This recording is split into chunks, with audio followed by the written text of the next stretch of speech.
empresa Newsu, que se encarga de reunir todos los datos estadísticos respecto a los eSports, estima que para el año 2020 el valor de la industria podría alcanzar hasta el $1 billón. Entonces, a lo largo de la presentación les voy a ir presentando algunos datos que comparan a los eSports con los deportes tradicionales en cuanto a ventas, en cuanto a la gente que lo ve, e incluso el aumento en la economía de los eSports a lo largo de los últimos 10 años. Bueno, en un principio, los deportes electrónicos contra los deportes tradicionales. Mucha gente no acepta los deportes electrónicos porque piensan que el hecho de estar pegado a una computadora durante 40 minutos jugando una partida, pues no puede ser considerado un deporte, pero pese a eso tienen algunas similitudes. Podemos ver que los dos se utilizan estrategias para llegar a la victoria y los dos utilizan grandes reflejos y vuelven a las mentes más flexibles. Todo esto, pues, en cuanto al aspecto mental, los dos son muy parecidos y las diferencias radican en el aspecto físico. Podemos ver que para realizar algún deporte como fútbol, básquetbol, tenis, uno necesita estar en plenitud física y mientras tanto para estos deportes pues no es muy necesario. Uno simplemente se tiene que sentar frente a una computadora y tener una muy buena habilidad con el juego. Y pues los ambientes son totalmente diferentes. En los deportes tradicionales pues, tenemos el ambiente, el aire libre, los estadios y todo esto, mientras que el ambiente en los deportes electrónicos pues ya es un caso más virtual.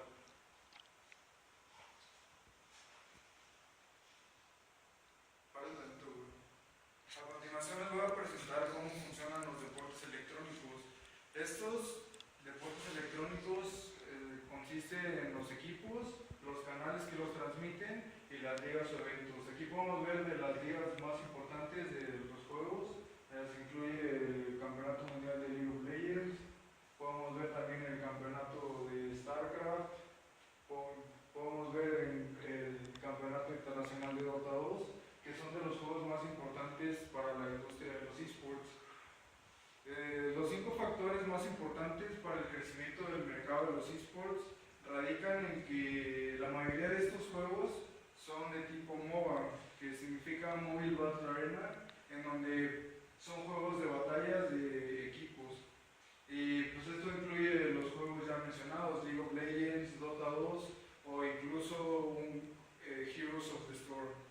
La expansión regional también es importante porque los juegos electrónicos tienen un diferente formato a los deportes tradicionales, ya que en los electrónicos no hay como equipos regionales ni equipos nacionales. El formato que más se acerca podría ser el de League of Legends, que tiene una liga europea, una liga de Norteamérica y más ligas en Asia y pues ya en el resto del mundo.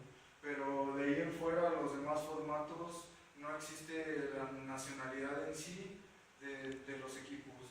Y la regulación también es algo importante porque la regulación en los deportes es diferente a la de los electronic sports al igual.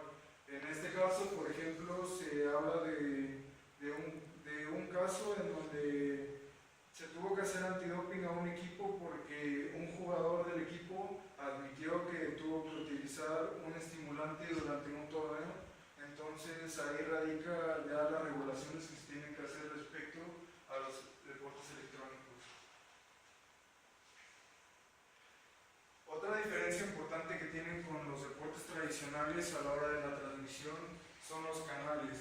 Aquí vemos que la Electronic Sports League TV, Twitch TV, YouTube, Azubu son páginas electrónicas en donde se transmiten las partidas de estos juegos y no se transmiten mediante los medios de televisión que ahora conocemos, pese a que algunas cadenas como ESPN o TV10 poco a poco están incluyendo a los deportes electrónicos dentro de sus diversos canales y sus horarios de transmisión.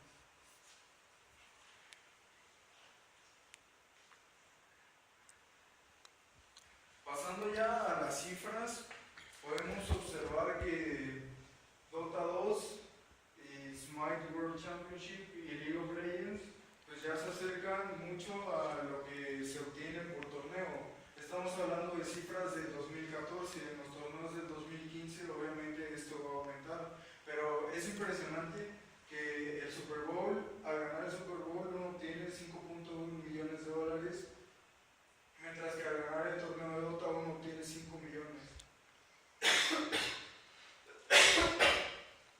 Una disculpa. Una cifra que parece impresionante debido al crecimiento que han tenido estos y a la cantidad de gente que los ve, el dinero de los precios por ganar el torneo, pues por lo tanto ha ido aumentando. Podemos ver que incluso juegos ya como el Call of Duty ya aparecen en esta lista, que son juegos que conocemos ya que son más de consola y no de nivel computadora.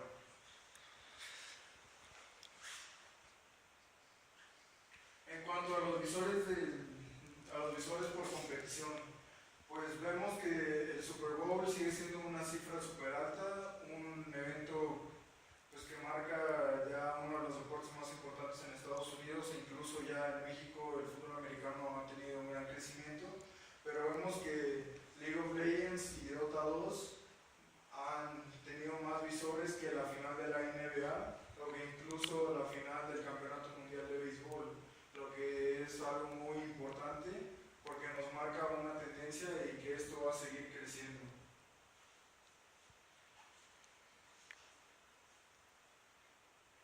La audiencia de los eSports consiste principalmente en jugadores regulares, jugadores ocasionales, visores regulares y los visores ocasionales.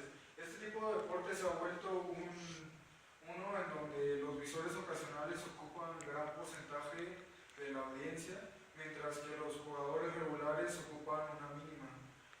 Aquí podemos ver que el tiempo que la gente utiliza para ver estos deportes en 2012, 2013 y 2014, y que ha tenido un aumento primero de 1.1 billones para posteriormente de 1.3.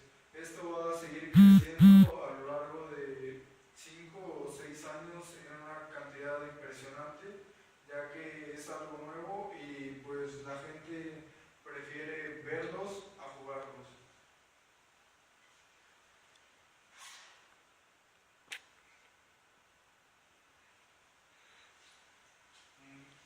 Aquí podemos ver también este crecimiento en 2012, en donde hay 114 millones de visores ocasionales, mientras que un 90 millones de los entusiastas de todos este tipo de deportes, y que en 2015 esta cifra ya los entusiastas ya aumentaron sobre el nivel de visores ocasionales, para posteriormente en 2018 un estimado ya haber una diferencia mayor entre los que son entusiastas y los visores ocasionales, lo que nos demuestra una tendencia en la cual los que ven ocasionalmente este tipo de videos poco a poco van ganando emoción y cariño hacia este tipo de deportes para posteriormente pasar a ser entusiastas e incluso jugadores activos del tipo de juego que ellos vean.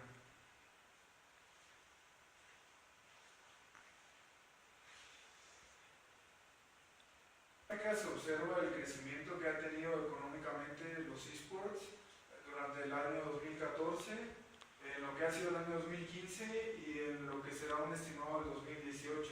Se ve que ha sido un crecimiento de 2014 a 2015 de casi 100 millones de dólares, mientras que a 2018 va a ser casi el triple del 2015, lo que demuestra que es una industria en crecimiento.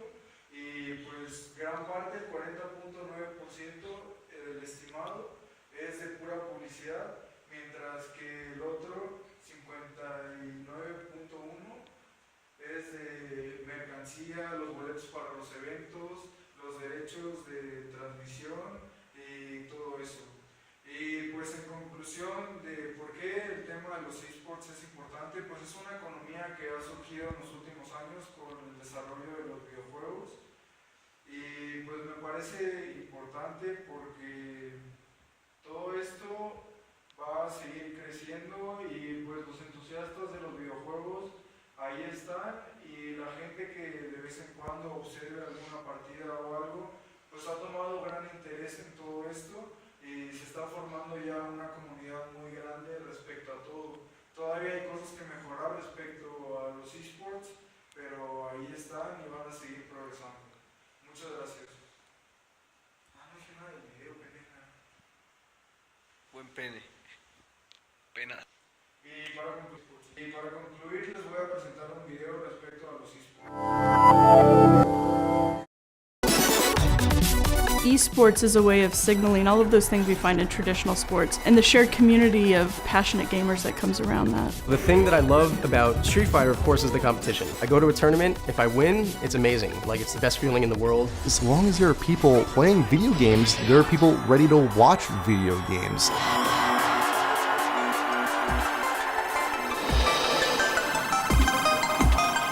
Competitive gaming has been present since the earliest days of arcade play. People forming around favorite titles, sharing top scores, competing against each other. When personal computers came on the scene and those became popular, people started going to LAN parties, local area network parties, to play and compete face to face. When we get the internet, of course, that changes everything because people can now start competing with people they'd never met before. What happens then is that there's business people who are interested in seeing if they can also make some money off of that scene. So coming in and starting more formal tournaments, formal organizations that run year to year. Despite having now been around for several decades, it's still in very early days. It's still trying to figure out its economic models. It's still sorting out the broadcast model. It's still trying to figure out what spectatorship means and how to bring more people into it.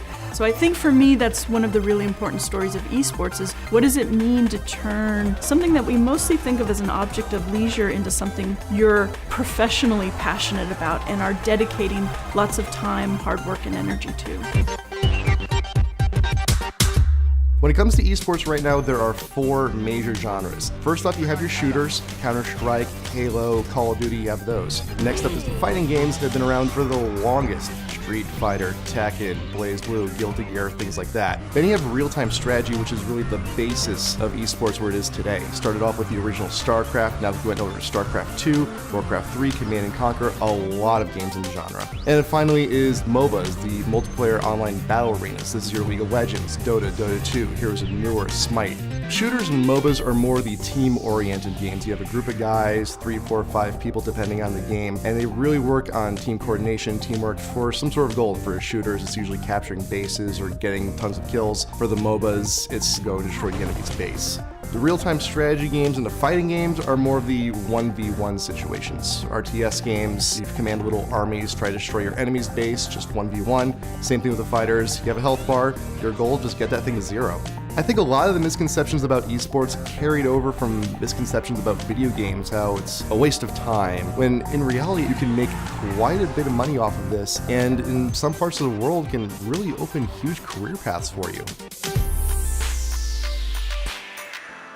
Right now, there are hundreds of esports tournaments every year worldwide, and they're organized in a range of ways. There are some very polished professional leagues. There are also game developers who run events themselves, all the way down to volunteer organizations who are doing small local tournaments in their communities. So there's a pretty broad spectrum. At tournaments, spectators energize in the same way they do at traditional sporting events. When I talk to esports fans, they often compare their esports fandom to their fandom of a traditional sport, whether it's soccer or basketball. So it means we've got to figure out how to bring all these other people into what is essentially a one-to-one space. And so over the years, there have been lots of different ways of doing this. Broadcast modules and games, putting a big screen up in a room so that people can all sort of watch one player's perspective. One of the most interesting things that's happened in the last couple years is the growth of live streaming, where people are broadcasting tournaments, matches, or even practice time over the internet onto channels that lots of people can spectate at once. So it's a big challenge how to let tens of thousands of people get into that space of digital play, the digital playing field. I was raised on a small island in the Bronx. There was this local pizza place that got Street Fighter 1. So got into that with my friends. It was very addicting. And then Street Fighter 2 eventually came along, and that was huge. That like took the world by storm. So that is of course the game that got me hooked. And I was the best in my little group of friends. So one thing led to another. Found a local tournament that was in Philadelphia. This was a really small tournament. There was only about 8 people. I was just really fascinated that there were tournaments for this game that I loved. So we played and, I got destroyed. But it was a real eye-opener to see how differently the game was played from when I thought I was good. The metagame and the strategy involved was like way different. So I was getting beat by characters that were unheard of getting beat by back when I was younger. When I first started, I was going to almost every major of the year. I'd fly at least 6 or 7 times a year. I was really hungry to test my skills and climb the mountain. When you're at home playing on the couch or with your friends, you're totally comfortable with anybody. That's when a lot of people can really play their best. But when you go to a tournament, there's this new element that you really have to get used to, and you only do that by going to more tournaments, and that's the element of hundreds or thousands of people that you don't know watching you play and judging your every move. The community now is extremely friendly. Like 99% of the people that go to tournaments are there for the party. So yeah, it's a very close-knit community in that regards. I've kind of reached the top of the mountain in America, so I'm gonna make a big trip to Japan this year. That's where all the best players are. My goal now is to go there and be able to beat them consistently. The esports community needs to really confront in a serious way and grapple with real problems if it wants to continue growing and bringing new people in. It is male dominated right now, and sexism is something that the scene and the community struggle with. There are structural problems that keep women out. I think that community has tended to support itself and turn inward, kind of take pride in their own outsider status. And I think one of the things that's happening now is computer gaming has really just become a mainstream leisure activity. And so the esports community is having to transition into what it means from going from geek subculture to something actually hundreds of thousands of people may be participating in. And I think, the people who are very interested in growing esports tend to be really dedicated and passionate about improving esports competitions. I think if the community can sort out and get through this growing pain of being a more inclusive space, it has interesting future ahead. I have a small group of dedicated friends. We meet about once a week and we play. You have to be real analytical in picking apart why you're losing. Right now, the model is around advertising as a predominant form of support. It's one of the most fragile parts of the scene in many ways because it's still trying to find the best way to make it sustainable. Every progressive year has been the biggest year for esports. Viewership keeps going up. The number of pros keeps going up. Prize money keeps going up. It's a huge growing industry.